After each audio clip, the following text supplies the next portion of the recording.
now the third question is the value of a for which this has equal and positive roots. तो हमें एक ही value बतानी है जिसके लिए इसके पॉजिटिव एंड इक्वल रूट्स है. तो हमारे पास सबसे पहले गिवन क्या क्या है वो लिख लेता है. सो हमारे पास इस क्वेश्चन में गिवन है एक quadratic equation ax² plus x plus a is equals to 0. इस इक्वेशन के रूट्स कैसे हैं? इक्वल और पॉजिटिव. तो रूट्स हमारे क्या हैं? Roots are equal and positive. Roots are equal and positive. Equal and positive ये चीज़ हमारे पास गिवन है. हमें इस क्वेश्चन में निकालना क्या है? To find. हमें इस क्वेश्चन में वैल्यू निकालनी है ए की. So that is value of A. तो अब हम इस क्वेश्चन में कैसे सॉल्व करेंगे? सो अकॉर्डिंग टू क्वेश्चन अगर मेरे पास रूट्स जो है वो दे रखे हैं पॉजिटिव और इक्वल, तो हमारी डी की वैल्यू क्या होती है? 0 होती है. तो सिंस रूट्स आर इक्वल तो हम क्या कह सकते हैं? सो डी की वैल्यू क्या होगी? 0. अब डी का फॉर्मूला क्या होता है? डी इज़ द डिस्क्रिमिनेंट जिसका फॉर्मूला होता है हमारे पास b² माइनस 4ac. तो हमारे पास b² माइनस 4ac जो होगा वो 0 के बराबर होगा.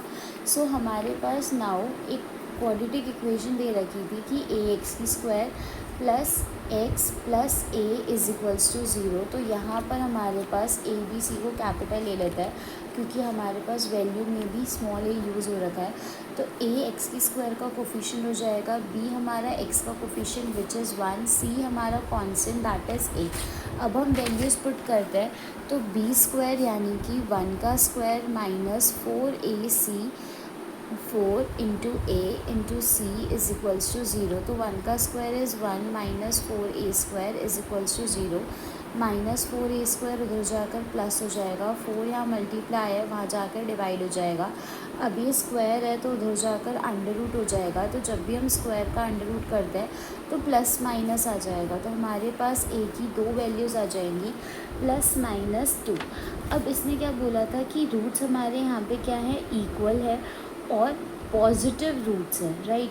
तो अगर मेरे पास ए की दो वैल्यूज़ आ रही है तो अब हम क्या करेंगे? इसमें पुट करके चेक करेंगे कि क्या मेरे पास ये पॉजिटिव है, क्योंकि यहाँ पे इक्वल रूट्स की कंडीशन होती है कि डी की वैल्यू 0 है. अब हम यहाँ पे रूट्स की वैल्यू निकाल कर चेक करते हैं. तो मेरे पास आ रही है ये, तो एक बारी केस 1 हम पॉजिटिव लेते हैं और एक बारी हम नेगेटिव लेते हैं. तो व्हेन ए की वैल्यू मेरे पास पॉजिटिव 1/2 होगी तो x का फॉर्मूला क्या होता है? Which is minus b plus minus under root D upon में 2a. तो अब x की वैल्यू हम निकालते हैं माइनस b हमारे पास क्या है? 1 x का coefficient plus minus under root D is 0 upon में 2a. a क्या है हमारे पास? a ही है जिसकी वैल्यू कितनी आई है?